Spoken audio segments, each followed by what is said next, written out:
Familia, Dios le bendiga. Estamos contentos por lo que Dios hará durante este podcast. Este podcast tiene como nombre Conversaciones que marcan el alma. Simplemente somos tres jóvenes pastores que Dios nos ha llamado y queremos compartir lo que Dios ha hecho con cada una de nuestras vidas y ministerios. Fíjense que aquí no hay guiones rígidos, solo son tres amigos que han caminado con Dios y le quieren contar cómo ha sido toda esta trayectoria. Y sobre todo recordarles que si Dios nos ha llamado a nosotros, también los puede llamar a ustedes. No estamos aquí para hacer algo diferente, sino para hablar vida. Sin lugar a duda, Dios ha sido fiel con cada una de nuestras vidas. Y meditando en el llamado, lo que Dios ha hecho con cada uno de nosotros, los tres venimos de un contexto diferente. Aunque venimos del mismo país, de la misma nación de Cuba, Dios ha hecho algo específico en cada uno de nosotros. Y yo voy a pedirle al pastor Luis que comience hablando de antes de que Dios le llamara al ministerio. ¿Qué estaba haciendo Luis? Bueno, para mí yo creo que eso fue una experiencia tremenda. Realmente nunca pensé verme sirviendo al Señor de esta manera. De hecho, con varias personas con las que he tenido la oportunidad de conversar, le he dicho que realmente, a pesar de que no canto bien, el anhelo que yo tenía era de que Dios me diera ese ministerio, que pudiera, oye, que pudiera cantar, fíjate, pero nunca ocurría eso, no podía fluir en la adoración, nunca lo podía estar cantando, pero creo que cuando todo esto comenzó, el Señor tenía todo bien orquestado. El Señor se encargó de poner en el corazón de Pastor Diomar, Reverendo Diomar Lore de allá de Guantánamo, puso en su corazón ese llamado al ministerio y comencé a servir en la iglesia como misionero y a la misma vez como que estaba como diácono en la iglesia. Y fue un momento donde pude aprender y estar cerca de hombres de Dios que comenzaron a marcar mi vida, marcar lo que iba a ser mi ministerio. Fueron experiencias asombrosas que tuve al poder contar con la guía de cada uno de ellos y sobre todo la manera en la que Dios lo hizo. Realmente terminaba el ejército, estaba enfocado en que iba a comenzar mi carrera universitaria y fue en ese momento donde a Dios le plugo llamarme al ministerio. Creo que en ese momento me sentía con un poco de temor, creía que temía la reacción que fueran a tomar mi padre, en especial mi papá, qué reacción pudiera tomar. Perdona que te interrumpa. Yo quiero aclarar bien algo. Es que tú no naciste en la iglesia, porque cada cual venimos de contextos diferentes. Exacto. Tu familia no es una familia que de generación ha sido cristiana. Entonces, tú entras a la iglesia ¿a qué edad? Entró con 15 años de edad. Con 15 años de edad. Cuéntanos un poquito de ese tiempo antes que tú conocieras a Cristo.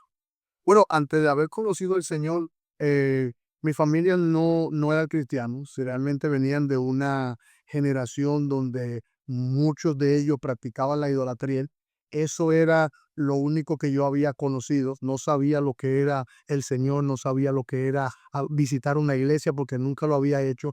Hasta un día que surgió una gran campaña de Guantánamo, una campaña donde alguien que estaba siendo usado por Dios en aquel entonces decidió ir a la iglesia, una iglesia que estaba cerca de la casa. Y para ese momento me hicieron una invitación bien informal. Lo que me dijeron fue, ven a ver a la Milagrosa.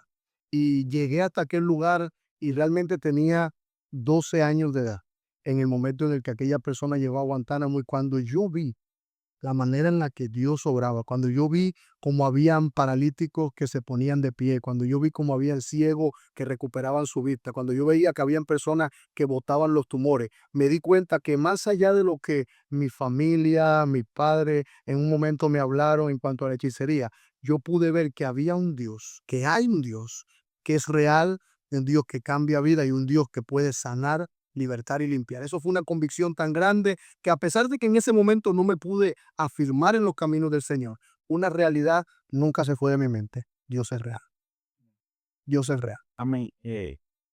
Escuchando a Luis nos damos cuenta que no importa de dónde tú vengas, Dios es especialista en cambiar nuestro destino.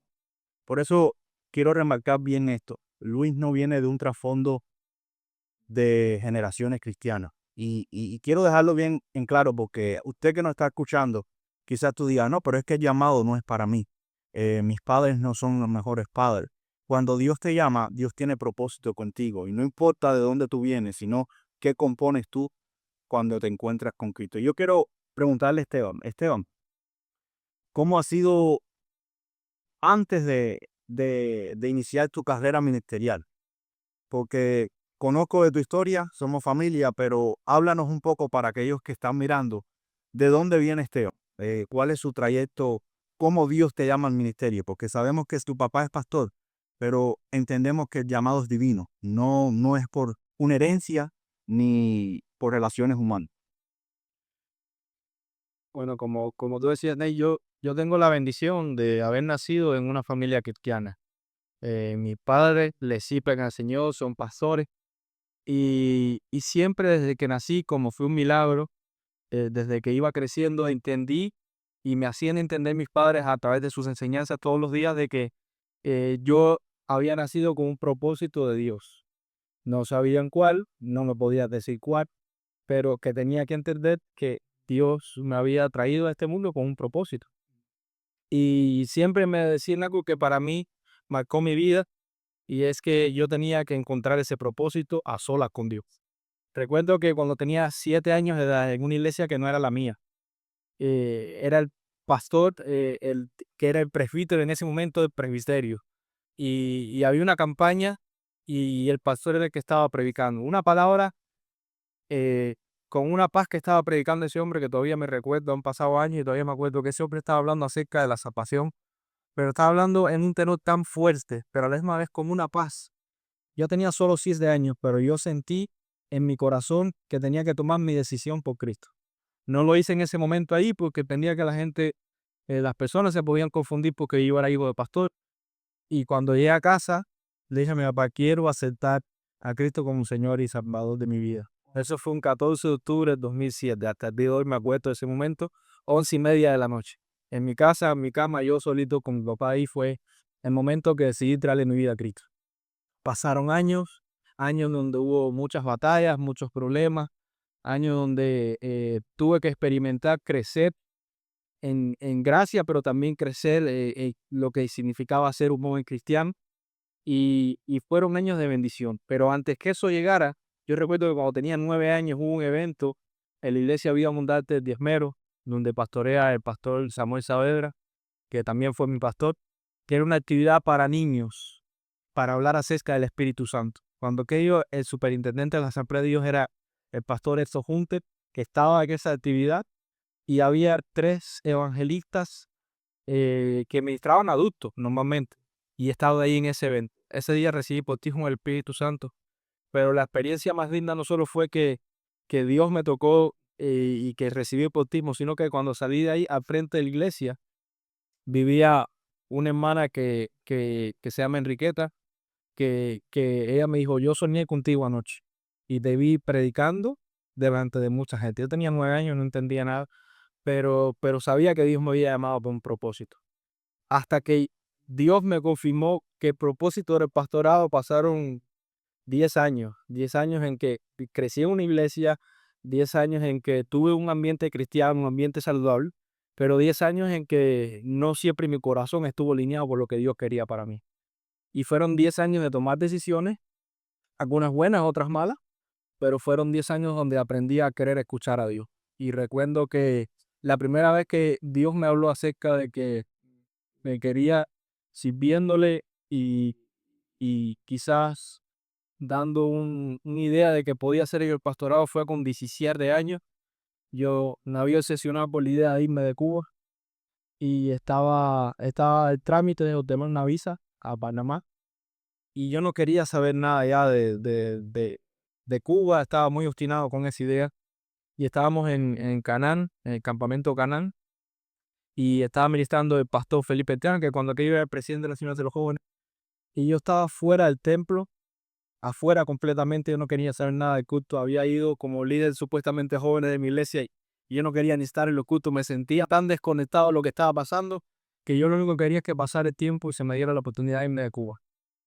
Y yo estaba fuera del templo y aún así el pastor sabía quién era, pero no sabía mi nombre. Me llamó, yo estaba fuera y me dio una palabra que confirmó lo que me habían dicho 8 años antes, casi literal.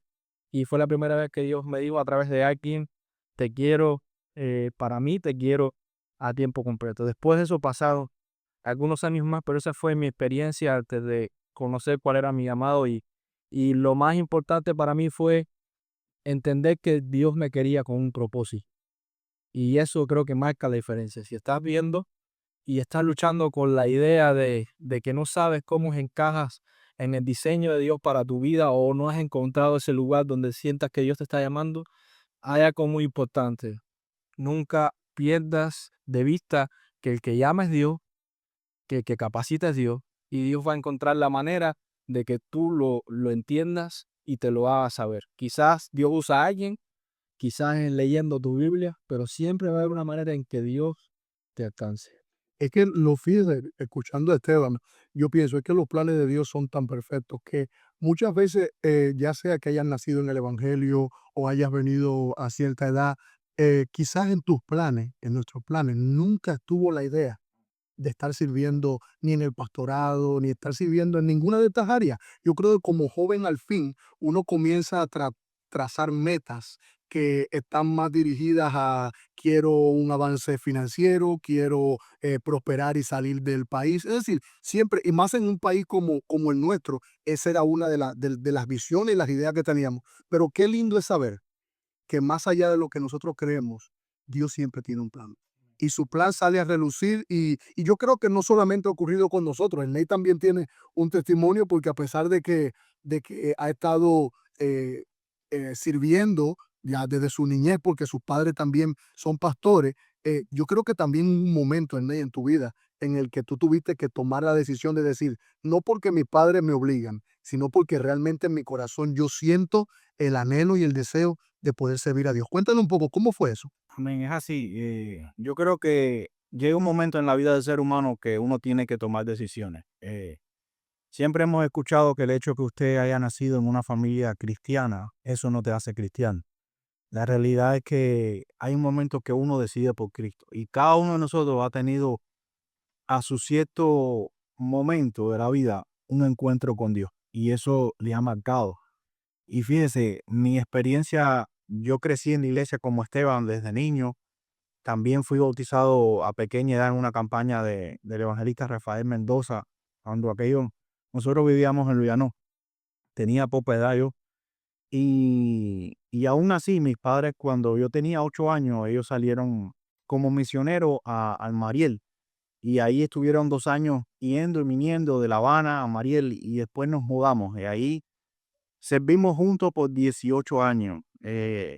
Como decía, mi primera experiencia con Dios fue pues ir puerta por puerta, invitando a gente para que pudiera asistir a la iglesia con mi papá. Me acuerdo que íbamos todos los sábados a Mariel, pero de ahí comencé en la cuestión de la música. Empecé a servir en la iglesia con el piano desde que tengo 10 años y yo dije, toda mi vida me muero detrás de un piano. Es lo que sé hacer, es lo que me gusta hacer, lo disfruto. El Señor me ha dado gracia a través del tiempo y he podido servirle. Me siento cómodo con lo que hago. Pero como hablábamos ahorita, Dios siempre tiene un proyecto con cada uno de nosotros. Ya de nosotros está la decisión de morir a nosotros, a lo que planeamos, porque como jóvenes a fin, lo que decíamos tiene gran valor. Nuestros sueños humanos queremos lograr cosas, quizás financieras, quizás salir del país, pero cuando tú entregas todo lo que eres a Cristo, entonces nuestra vida comienza a tener sentido. Y nada, siempre me hablaron que no, el ministerio pastoral, ese Dios te está llamando. Y yo decía, ¿qué pastor ni pastor? Y yo dije, no, yo me muero atrás de mi piano, yo no sé hablar, yo no puedo hablar delante de la gente, me pongo nervioso, confundo las palabras, si tengo que leer, no sé leer. Y nada, es Dios que cuando Él te llama, Él te capacita, te da la gracia, te da el favor. Y hablando un poquitico ya de cómo entrar al ministerio, que tomé la decisión salir de Cuba, ir a estudiar a México, fue a través de hay una campaña que hacían los jóvenes angolanos, estudiantes de medicina. Ellos trajeron un predicador, este predicador era no conocido para nosotros porque no pertenecía a Asamblea de Dios, no era de los predicadores invitados de Angola, que eran bastante reconocidos. Ya el último día, ellos deciden orar por cada uno de los que están en el evento y usted sabe, cubanos al fin estaban detrás de los predicadores famosos, de la gente que Dios usa y este predicador pues prácticamente estaba solo. Y yo sentado, yo dije, si Dios es Dios, tiene la capacidad para hablarte aún por el más que nadie conozca, más simple, que Dios es Dios. Él usa cualquier forma para hablarte y para hacerte entender. Y yo había recibido la invitación de irme a estudiar a México en un instituto. eh, pero usted sabe, salir de tu país implica riesgo, implica no solamente una cuestión económica, sino que necesitas el favor y la gracia de Dios. Y cuando yo voy pasando a donde está este hombre que nadie conoce, no me conoce, no sabe quién soy yo, él me da una palabra de parte de Dios. Y después que él termina de darme esta palabra, me dice, lo que te dije para ti tiene sentido. Y simplemente él me habló de lo que Dios iba a hacer a futuro con mi vida. Y de ahí en adelante, pues tomamos la decisión y entonces llegamos a México para estudiar, prepararnos en lo que Dios quería para nuestras vidas. Y fue difícil. Otra cultura, gente diferente, un internado, tenías que levantarte temprano en la mañana, tenías que limpiar áreas, tenías tiempo de oración obligado, tenías tiempo de estudio obligado. Y todo esto formó en nosotros un carácter y es parte de nuestra experiencia como hijo de Dios y lo que Dios quiere hacer con cada uno de nosotros. Por eso le digo a usted que me está escuchando, no importa de dónde vengas, Dios tiene un propósito para tu vida. Simplemente sé obediente, confía en medio del proceso, porque lo que Dios va a hacer a través de ti es único. Y fíjate, está interesante lo que me has dicho, pero mira esto, porque los tres hemos pasado prácticamente esa misma experiencia, porque comenzamos esta trayectoria en Cuba, comenzamos a servir en Cuba, pero hay un reto que se vuelve mucho más grande y es cuando llega el momento en el que tenemos que decidir salir de nuestro país, salir del lugar donde nosotros ya conocemos, por así decir, a los cubanos, el mecanismo, sabemos cómo funciona todo, es el lugar donde quizás estábamos un tanto acomodados. Llegar a este país, comenzar a experimentar cómo es la vida ministerial aquí. Por lo menos en mi experiencia, yo quiero contar algo.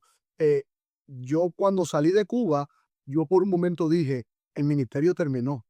De hecho, los ejemplos que me ponían era de actores y líderes que habían venido de allá muy buenos y habían llegado aquí y nunca más habían podido servir al Señor. Así que había como que un tanto de temor en todo esto. Yo por un momento dije, bueno, voy a llegar, me va a tocar comenzar a trabajar secularmente y voy a tener que hacer un alto a lo que es este área ministerial.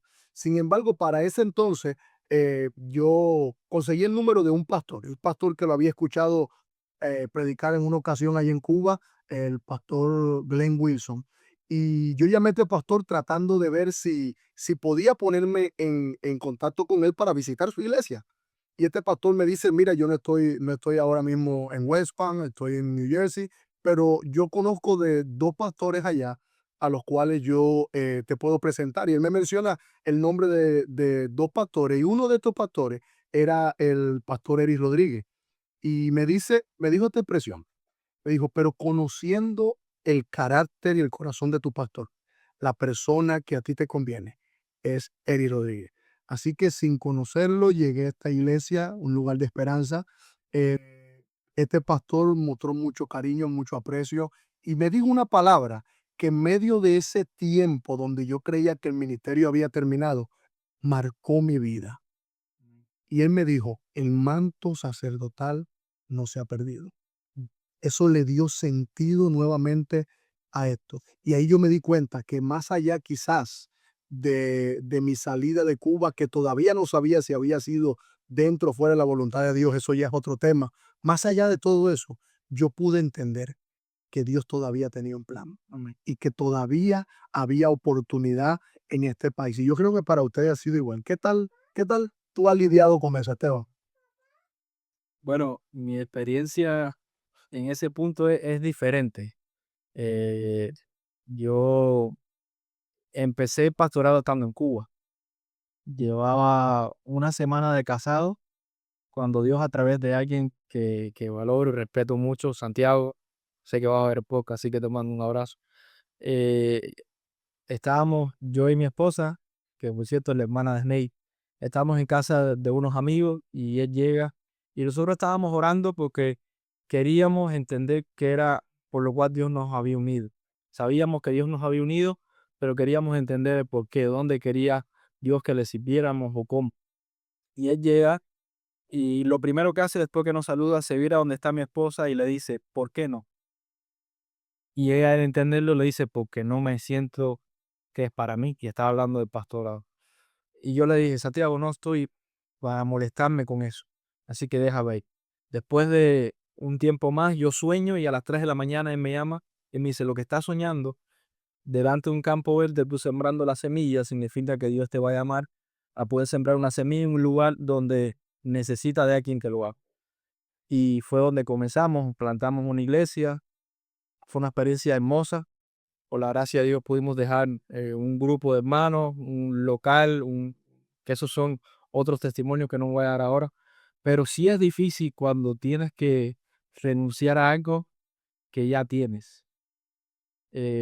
Yo tenía claro hacía mucho tiempo que Dios me iba a sacar de Cuba, pero no queríamos apurarnos, no quería caer en la misma desesperación que había caído antes. Y fue difícil. Nosotros le pusimos con un vellón al Señor lo del parol humanitario y nos llegó en el momento que menos lo esperábamos y siendo esto que quizás menos lo queríamos. La iglesia estaba marchando bien, todo estaba funcionando bien y en ese momento llega la oportunidad de venir para acá. Y bueno, los miedos, la gente, eh, que si el ministerio allá es difícil, que si es casi imposible. La ventaja que yo tenía en todo esto es que mis padres han venido muchas veces aquí y mi papá me daba mucho ánimo con eso, ¿no? Y yo sabía que si Dios nos traía aquí era para eso, porque eso fue lo que le pedimos. Pero sí es difícil, es empezar de cero, es otra cultura. eh, Error, son varias culturas, porque las iglesias latinas acá son multiculturales. Entonces yo era de los cubanos que le tenía miedo a los extranjeros. Me costaba, me daba nervios hablar con alguien que no fuera de mi cultura y hablar español. No sé por qué, siempre he sido introvertido, pero me daba miedo. Entonces, hay palabras que uno como cubano usa que en otros contextos son ofensivos y hay algún otro hermano que uno lo ofende sin querer, pero es Lo difícil. hablamos también nosotros. Sí, Muy, nosotros hablamos muy rápido, hablamos menos muy grande, y, pero es bonito saber de que no importa el lugar, si uno está en el centro de la voluntad de Dios, Dios hace que las cosas obren para bien, como dice su palabra. Amén. Wow, increíble eso. Pero fíjese que de todos nosotros, a pesar de que estamos sirviendo en diferentes áreas al Señor, hay uno que ya está ya establecido en una iglesia como pastor principal y realmente me imagino que hay un testimonio grande detrás de todo eso. Compártenos un poco, ¿verdad? Mira, ha sido solamente por la gracia de Dios. Yo creo que ninguno de nosotros somos dignos de lo que Dios hace a través de nuestras vidas. Todos llegamos a este país con esas preocupaciones, como decía. Hay gente de renombre que usted ha escuchado por años en Cuba que dice, fulano llegó y no pudo salir adelante o está trabajando en tal cosa. Y casi que nosotros llegamos acá con esa misma misión, trabajar y que trabajar y trabajar y trabajar, porque aquí venimos a trabajar. Pero Dios es fiel. Dios lo que ha puesto en nuestros corazones es como decía el profeta Jeremías, aunque he intentado correr, no puedo hacerlo. Y de eso se trata el llamado, que al final Dios es Dios y obra más allá de nuestro entendimiento. Pero sí, por gracia de Dios, cuando yo llegué acá también tuve la oportunidad de servir en una iglesia en Miami con el pastor Efraín Acosta y todo este tiempo que estuve antes de casarme, pues serví con ellos y fue de mucha bendición para mi vida porque no solamente pude servir en la adoración, la alabanza, sino servir como predicador de la iglesia y fue entender un poquito el contexto americano, aunque era una iglesia más, muchos cubanos, pero igual habían diferentes culturas y ahorita que estamos acá en Westpan ha sido de bendición. El poder salir al ministerio, como tú decías, simplemente fue Dios. Eh, Mi oración como familia, mi esposa, era que sabíamos que el Señor nos estaba inclinando hacia el ministerio desde hace mucho tiempo, pero queremos, Señor, que seas tú y no sea el hombre. Porque entiendo algo de esto. Cuando Dios te llama, Dios te da la gracia que tú necesitas para vivir. en el sentido de que el hombre te llama, pero te puede dejar. El hombre te promete y no cumple, pero cuando Dios te llama, Él respalda todo lo que haces. Y con eso en el corazón siempre oramos, Señor, seas tú, ya llevándonos de tu mano. Y el día que, mira, hemos recibido propuestas como familia, y las veces que recibimos propuestas, pues declinamos. Mira, no, vamos a orar. Un pastor amigo también me dio la oportunidad de plantar una iglesia, y aquí lo más difícil era pues sostener la renta. Y él me dijo, yo te la cubro por 2 años, atrévete, planta la iglesia. Y aún así oramos, hasta que un diciembre del año pasado fui a tocar a una iglesia sin conocer, sin recomendación. Alguien le pasó el contacto, mira, puede venir a ministrar a la iglesia a tocar, simplemente no me conocían. Y ya luego yo le hago una pregunta a la pastora de la iglesia, pastora, ¿usted así trabaja en esta escuela? No, no, fue las palabras que usamos. Después, al pasar el tiempo, me llama ella. Yo pensé que tenía que ver con algo de la música. Me dijo, necesito conversar. Y cuando me habla, las palabras que salieron de su boca quizás suenen un poco raro para usted, pero sus palabras fueron, el Señor me dijo que tenía que entregarte la iglesia. Y para mí no sonaba raro, porque esa era mi oración. Yo dije, Señor, el día que yo tenga que salir al ministerio, que seas tú y no sea el hombre. Sabía que era Dios porque esta pastora no me conocía, no conocía a mi familia, no había una relación de amistad. Simplemente tocar un piano en una iglesia, un servicio, acá es algo normal porque hay una necesidad, necesito que el pianista no está. Pero cuando yo escuché, necesito hablar contigo porque el Señor me dijo que te entregara a la iglesia, para mí no estaba fuera de orden. Yo era como escuchar a Dios la respuesta a nuestras oraciones. Y le comento rápido, mi esposa el día antes estaba orando y una de sus oraciones era, Señor, ayúdanos a servirte como familia. Y ese fue un sábado. El domingo cuando yo recibo esta llamada, esta pastora está en altavoz. Mi esposa se queda frisada y dice, Señor, respondiste muy rápido. Él lo hace así. Él lo hace así. Y son cosas que solamente Dios hace. Por su gracia y su favor, no le voy a decir que no hubieron obstáculos para llegar a quedarnos como pastores principales de esta iglesia. Sí, pero cuando tú confías que es Dios quien te está llamando, los temores tienen que salir corriendo. Porque no eres tú buscando una posición, no eres tú queriendo impresionar a nadie. Más bien es Dios dándote la oportunidad de que le sirvas, de que acompañes a servir en su reino. Y esto es algo que yo quiero dejarlo bien marcado en sus corazones. No salgas al ministerio por el favor del hombre. No salgas al ministerio porque alguien te recomendó y eres amigo de un pastor y tienes credenciales. No. El ministerio es algo que es divino. Por eso me gusta la palabra de Dios, porque dice, cuando habla del llamamiento, dice, rogad al Señor de la mies que envíe obreros a su mies. Y yo noto algo acá, y es que nuestra función es orar.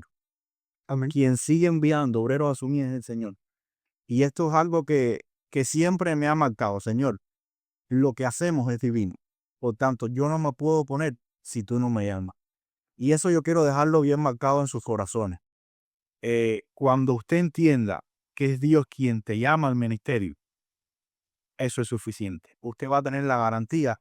Aunque el mundo no crea en lo que Dios ha puesto en ti, tú estás confiado, porque Dios te ha llamado.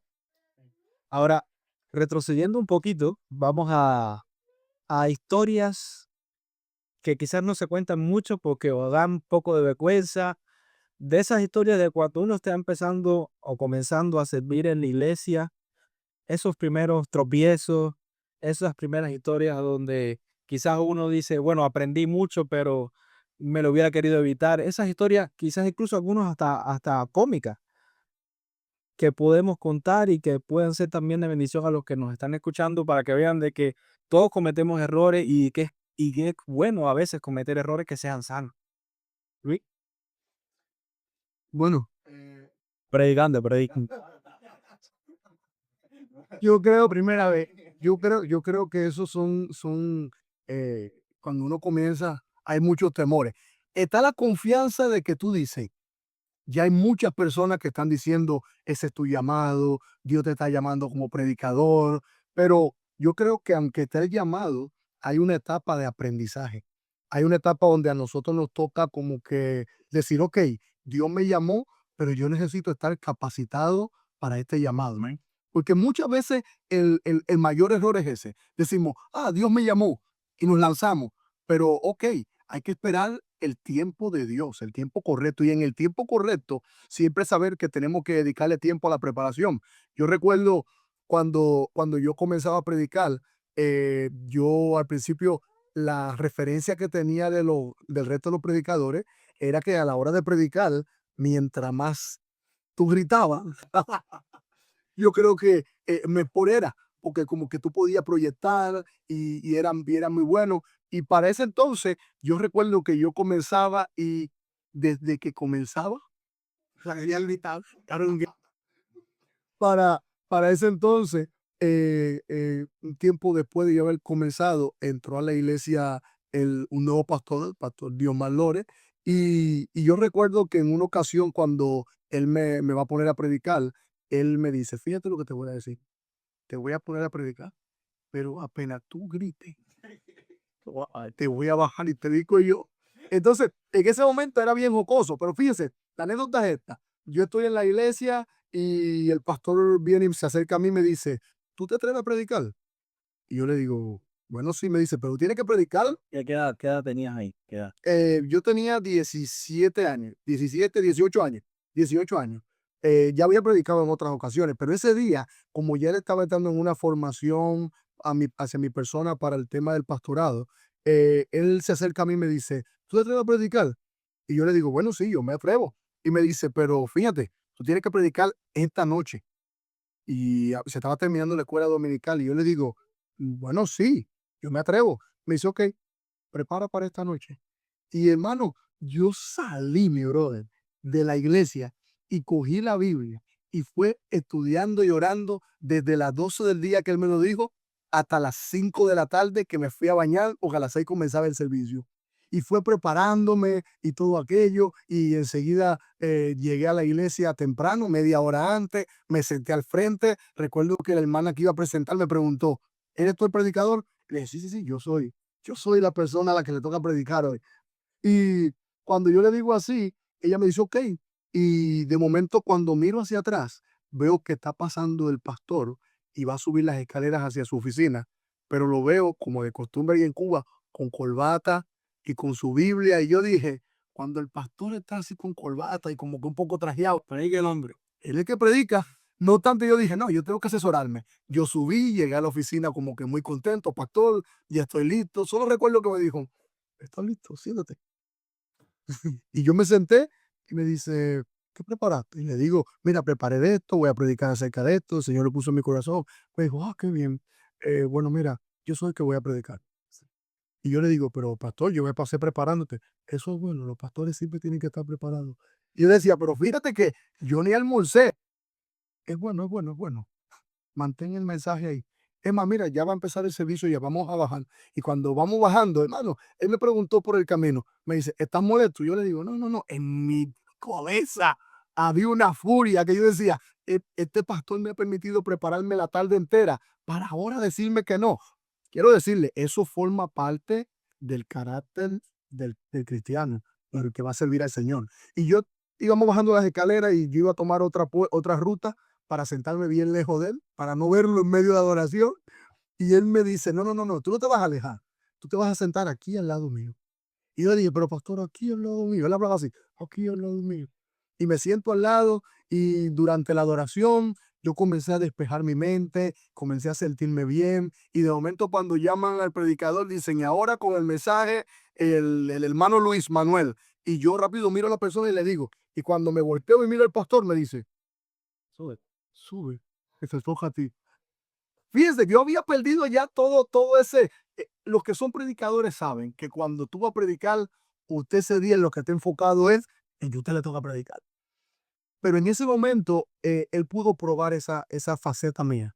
Entonces yo subí, prediqué, gracias al Señor, el Señor respaldó. Y una vez que terminó el mensaje y se terminó el servicio, el pastor me dijo, cosas como esta le ocurren a los ministros a diario y tú tienes que estar preparado. Y lo que me dice a mí que tu carácter está siendo formado, es que tú sepas en medio de todas estas presiones que yo te hice y te voy a seguir haciendo, tú sepas mantenerte tranquilo, tú sepas mantenerte ecuánime. Y yo creo que esas son cosas que nos van pasando a todos, ¿no, Endeavor? Pasa, pasa. Yo creo, quiero preguntarte algo, Luis, antes que le entregue el micrófono a Esteban. Y es referente a cómo el pastor Diosmal, tuvimos la oportunidad de conversar con él en tu casa, ¿no? Pero yo creo que es algo asombroso porque me causa curiosidad. Y si te soy sincero, creo que es la primera vez que yo conozca, por lo menos mi persona, de una referencia así. Pastor Diosmal entró a la iglesia. ¿Qué edad tú tenías? Tenía 16 años, Usted tenía 16 años, pero cuando él te llamó a trabajar con él como su copastor, ¿qué edad tenía? tenía 18. Y eso es lo que me causa impresión. Y que esa pregunta tuve la oportunidad de hacerse al pastor Diosmal en vivo. ¿Cómo fue que él vio en ti el potencial para a tus 18 años de edad? Oh, perdón. 18 fue cuando comencé el diaconal. Tenía 19 años cuando comencé en el pastor. Sí, pero durante todo ese trayecto él estaba trabajando en ti para poder formarte. Y por eso le preguntaba, ¿no? De mi conocimiento, yo le dije, que yo sepa, en Cuba, los pastores no son muy común de creer tanto en la próxima generación, en el sentido de un muchacho de tan poca edad, poder formarle durante experiencia, durante formación bíblica, para llegar a esta posición de copastor a los 19 años de edad. Yo creo que no es común, por lo menos yo no sé, Esteban, Sí, claro. Es raro que tan joven. es muy difícil. Y lo Hay otro, casos, pero y lo otro es que, sobre todo, no confían en ti en el sentido de, de dejarte esta posición, porque estás al frente de la iglesia, estás corriendo la iglesia. En muchas de las ocasiones, cuando el pastor no está, tú tienes que tomar decisiones como si fueras el pastor de la iglesia. Entonces, yo creo que esto fue algo bien precioso que tú pudiste experimentar, porque Dios te estaba llamando sobre todas las cosas. Más que un hombre puso en ti, tiene potencial, es un llamado divino. Pero, Sí, no, ¿cómo te sentías? realmente eso comenzó él diciéndome en una ocasión. Cuando él conversa conmigo, él me dice que lo que más le impactó, y lo digo obviamente humildemente, estamos eh, dialogando y solamente queremos dejar un testimonio.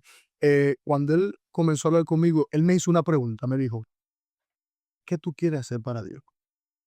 Y yo le dije, yo quiero servir a Dios como pastor. Y él siempre me dice que si hay algo que le llamó la atención a él fue que teniendo 16 años, yo le respondiera de esa manera, que yo quería ser pastor. Y era lo que el llamado que yo estaba sintiendo. Y en ese momento él me dijo algo. Él se sentó conmigo y me dijo, un día tú vas a estar sirviendo a mi lado como copastor. Y me decía, mira, es como tú miras hacia allá y tú ves aquella luz que tú ves allá en el fondo. Así es, va a tomarse un tiempo, pero va a llegar, vas a llegar a él. Y eso fue un proceso en el que no fue de un momento a otro. Él quiso que yo experimentara cada área, porque primero yo estuve trabajando como presidente de jóvenes en la iglesia, luego pasé a trabajar como diácono y como misionero a la misma vez. Y luego de ser diácono y misionero, entonces pasé a trabajar como copastor a tiempo completo y realmente la experiencia fue que él creía y cree en la generación joven. Él cree en eso. Fue un cambio radical porque él llegó dando prioridad a los jóvenes. Él llegó creyendo en que la juventud llamada por Dios era un recurso tremendo para sacar el reino de Dios adelante, para sacar la iglesia adelante. Y para ese entonces él lo decidió así. Comencé bien joven como copastor de él. Y una de las cosas que ya cuando me toca salir de Cuba, él me dijo, y siempre la tengo presente porque fue algo que me conmovió. Me dijo, fueron 4 años, casi 5, preparándote para no aprovecharte, para dejarte ir. Y fue tremendo, pero yo creo que Dios siempre tiene un plan. Y aprovechando esto, yo quiero que el que esté escuchando esto pueda llevarse ese mensaje. Tú no sabes para qué Dios te está preparando. Tú sabes que Dios te está preparando, pero no sabes para qué tiempo. No te encierres a creer que para esto, para aquello. Siempre clama a Dios y pídele, Señor, mi preparación, ¿para qué está haciendo? Porque en todo ese tiempo, en mi mente, era frustrante el hecho de que yo dije, wow, el pastor me preparó, él pensó que yo iba a servir aquí con él, yo pensé lo mismo, y ahora yo me voy. Yo me sentí como que yo estaba traicionándolo. Yo me sentí como que por un momento yo me estaba saliendo de ese propósito y ese plan de Dios, hasta que Dios estuvo que, estando aquí en esta iglesia, un lugar de esperanza, el Señor tuvo que hablarme a través de un profeta, llamarme por mi nombre y decirme, yo fui el que te traje a este lugar, yo fui el que te saqué de tu país. Y eso, hermano, créame, mi brother, era como que yo estaba cargando con una mochila de 50 libras en la espalda, y cuando yo escuché aquello, yo dije, yo sé que no solamente, como el pastor Eddie me dijo, el manto sacerdotal no se ha perdido, no, yo sé que estoy en el lugar correcto y en el sitio correcto siempre somos bendecidos. Bueno, mi experiencia así, que puede incluso hasta causar un poco de risa, ¿no? Eh, Gracias a Dios por parte de mi papá, nunca tuve la presión de tener que predicar bien. Eh, si alguien de Cuba está viendo y conoce quién es mi papá es alguien, no porque sea mi papá, pero predica muy bien. Y para mí es mejor porque es mi papá. Está buena la referencia, fíjese. Es mi papá, ¿qué voy a hacer? Pero predica muy bien. Y yo sé que siempre la gente en la iglesia tenía la expectativa de que yo predicara como mi papá.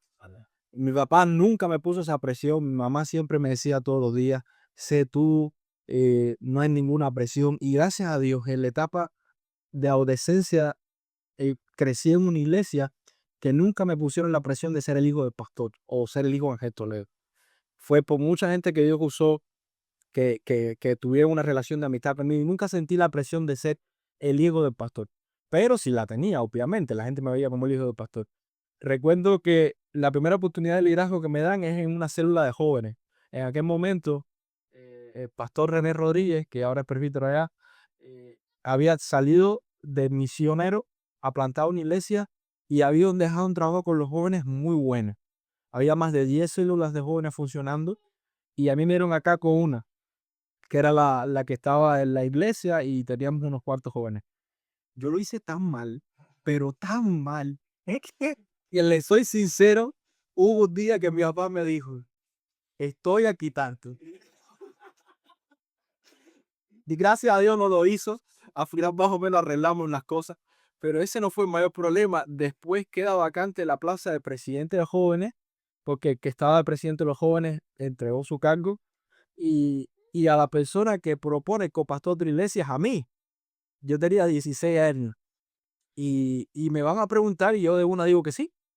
Mi papá no estaba muy de acuerdo con la idea, pero al ser, y yo recuerdo que yo estaba mentalmente tan presionado con predicar, no parecerme al estilo de mi papá, que yo parecía un vegetal.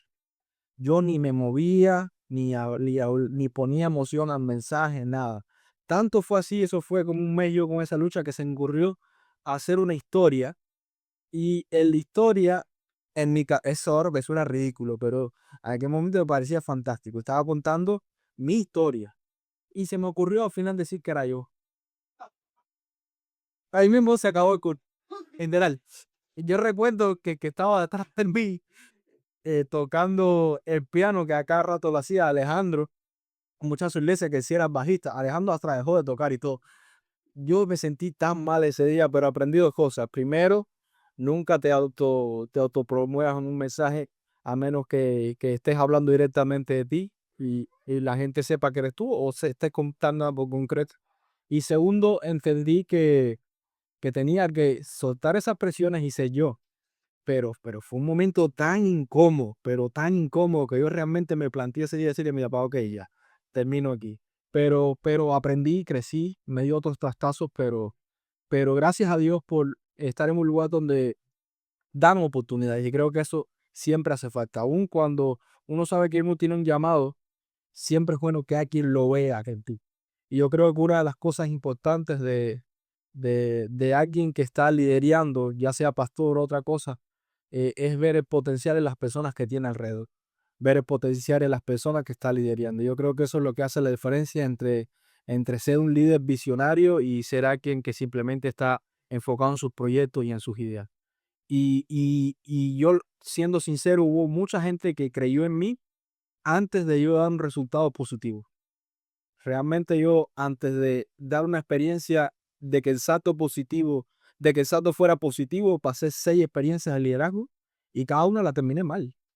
Y fue algo que siempre me marcó, que hubo gente en momentos correctos, en lugar correcto, que me dio la oportunidad y creyeron en formarme, en ayudarme a crecer. Y creo que eso cuenta mucho.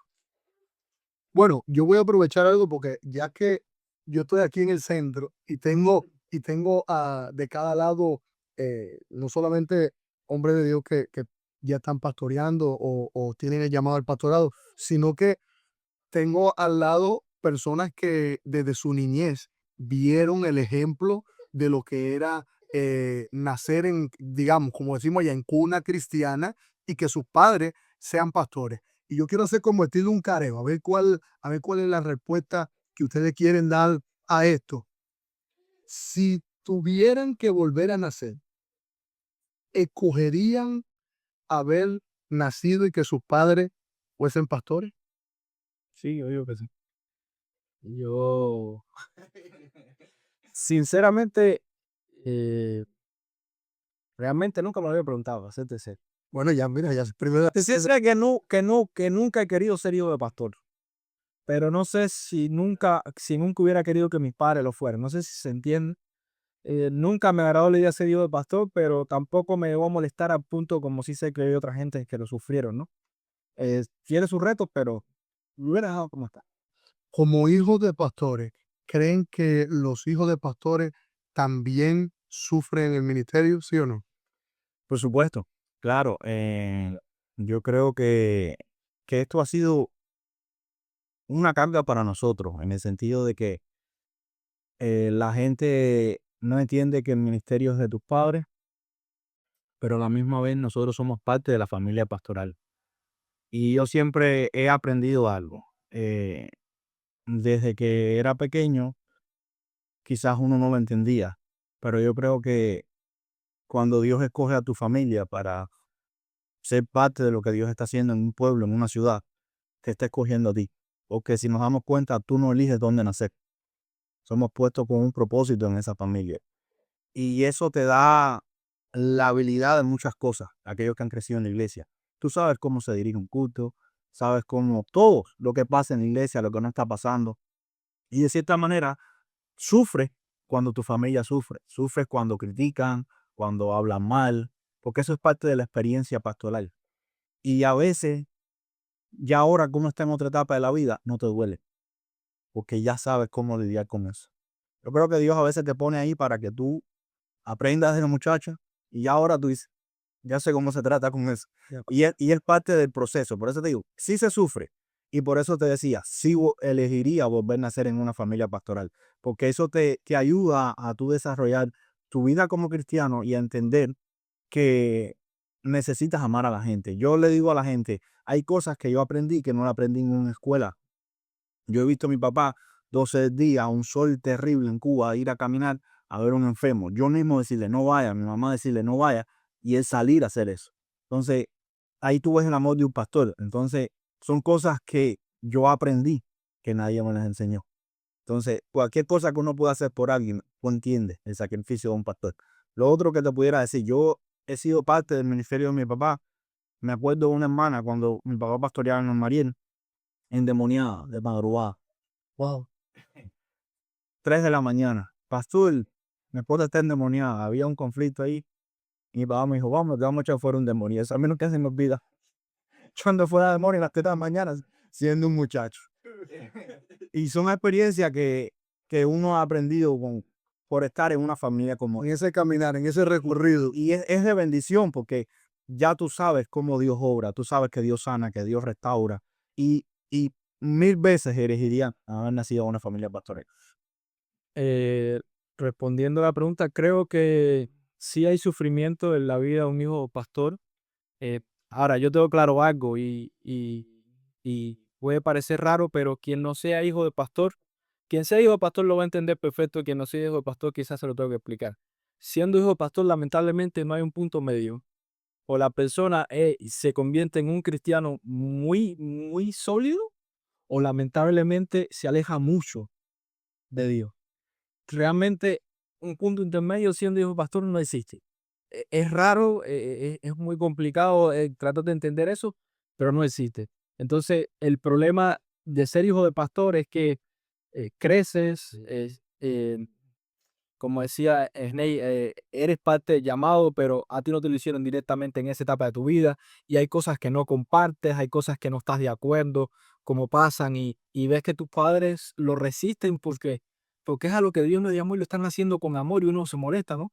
También quiero decir que mi historia no es la historia sufrida de un hijo de pastor. Conozco casos de hijos de pastor que han sufrido mucho, que han sufrido muchísimo, gracias a Dios no es mi experiencia, o por lo menos los momentos más duros de mi vida no me pasaron por ser hijo de pastor. Bueno, escuché que tu papá era el vicesuperintendente, ¿verdad? Sí, pues, mejor no hablar de eso. Pero también ser hijo de pastor trae cosas muy buenas. Hay mucha gente pendiente a hablar más de ti, pero también hay mucha gente pendiente a apoyarte. Hay mucha gente que te tolera un poco más por ser el hijo del pastor. Hay mucha gente que quizás te muestra más cariño y respeto por ser el hijo del pastor.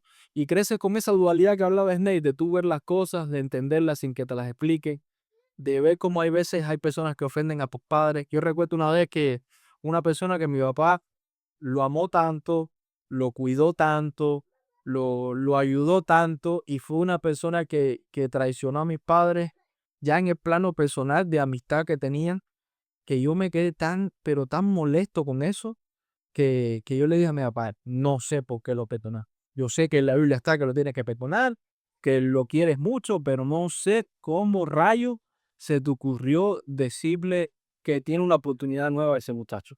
Y entonces, sí, tiene sus cosas, pero es una bendición ser hijo de pastor. Amén. Bueno, yo creo que ya estamos cerrando ya. Y si estamos cerrando como predicadores al fin, hay un mensaje que de breves segundos que tiene que quedar. Yo quiero que Snake sea el primero y, Se terminó. y haya un mensaje que tú des ahora de pocos segundos bajo el tema Abraza tu llamado. Puedo.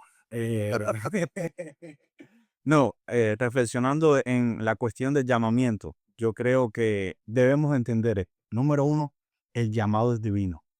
No te desesperes. Dios sabe cuándo te va a poner en el ministerio. Entiende, no importa de dónde venga, Dios tiene la capacidad y abre la oportunidad para que le puedas servir. Número dos, entiende que cuando estés sirviendo, solo puedes depender de su presencia, no de los hombres, no de las habilidades, no de los años de instituto. Eso es clave, entender que en la presencia de Dios, Dios nos va a capacitar. Nosotros tenemos que prepararnos, tenemos que adiestrarnos a lo que Dios quiere hacer, pero depender de la presencia de Dios nos capacita para ser efectivos en el ministerio. Y número tres, no tengas temor. Dios es especialista en hacer algo nuevo en tu vida. Cuando tú piensas que todo está destruido y que piensas que no hay más, siempre Dios tiene una nueva oportunidad para tu vida. Por tanto, sé fiel, no temas y escucha siempre la voz de Dios. Bajo el tema Persigue tu llamado. Esteban, breve segundo. Hay algo importante, ya sabes que cuando hablamos de llamado, quizá, o si alguien no lo tiene en claro, no solo hablamos del llamado pastoral, aunque sea la línea en que nosotros nos movemos. Llamado es alguien que Dios está separando para una tarea específica. ¿Y cuál fue la pregunta? Persigue tu llamado. Pues sí, se me olvidó, pero tenía que hacer el set. Perseguir el llamado, yo creo que más que todo se trata del compromiso con lo que Dios te está mandando a hacer. Hay muchos ejemplos de la Biblia de gente que Dios quería usar y que tenía mucho potencial y nunca llegaron al punto de alcanzar ese potencial porque simplemente no pusieron el compromiso suficiente. No se atrevieron a creerle a Dios de la manera en que Dios los estaba llamando. Y si es triste sentirse desorientado, más triste todavía es saber que hay una asignación específica de Dios para ti y que estás huyendo de eso al punto que no sabes cómo regresar a eso. Pero hay buenas noticias. Si te sientes así, siempre hay la posibilidad de regresar. siempre se puede regresar a casa. Simplemente hay que redoblar esfuerzos en la oración, redoblar esfuerzos en compromiso con la palabra y redoblar esfuerzos en querer escuchar la voz de Dios. Se puede percibir el llamado aún siendo alguien que no tenga quizás la cercanía a un ministerio pastoral como la tuvimos nosotros. Claro que sí. Dios llama y capacita a quien sea. No necesitas ser un universitario, aunque sería bueno. No necesitas tener un doctorado en teología, aunque sería espectacular. Necesitas estar dispuesto y tener un corazón abierto y oídos abiertos para lo que Dios está haciendo contigo. Yo quiero que el pastor Luis concluya y yo le voy a aceptar ese tema que mientras yo estaba meditando, ¿qué le pregunto? Llamados, ¿y ahora qué? Él sabe por qué le digo esto, que es el título del pastor Eddie, que tiene un libro que se llama Llamados, ¿y ahora qué? Ese es el título del libro del pastor, muy bueno, se lo recomiendo si no lo ha leído. Y bueno, llamados y ahora qué. El llamado comienza con ese momento en el que Dios habla a tu vida, en el que Dios utiliza a alguien para que venga y te diga, el plan que Dios tiene para ti es este. Pero ahora, ¿qué es lo que queda en lo adelante? Yo creo que queda una etapa de preparación, queda una etapa donde el llamado viene de la mano con el tiempo de búsqueda que tenemos que tener nosotros con Dios. Si somos llamados, pero intencionalmente no buscamos a Dios, no vamos a saber activar ese llamado en nuestra vida. Yo creo que lo que activa ese llamado es la oración y la búsqueda de Dios. Porque Dios te dice, vas a ser pastor. Dios te dice, vas a ser profeta. Dios te dice, vas a ser evangelista.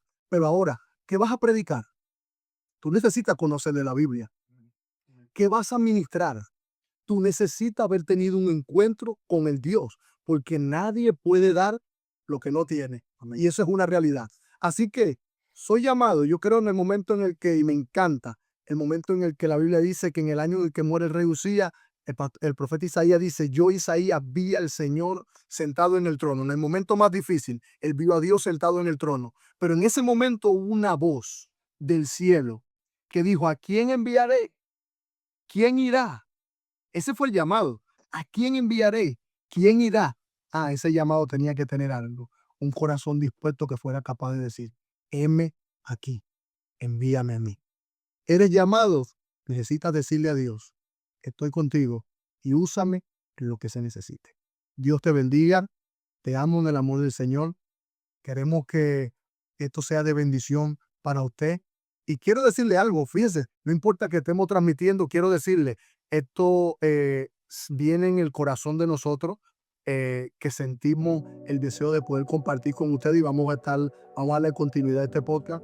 Pero además, hay colaboraciones y hay un hermano que nos ha ayudado aún en este tiempo que usted ve que hemos estado aquí dialogando entre nosotros. Hay alguien que detrás de la cámara ha estado mirando que todo esté ready. Y mi hermano Joandri, acércate, yo quiero que te vean y que sepan que tú también eres parte de esto. Darle un saludo ahí. Un saludo, familia, un saludo. Realmente esto va a ser un podcast que va a ser súper de bendición para todas las personas que están ahí, todos los presentes.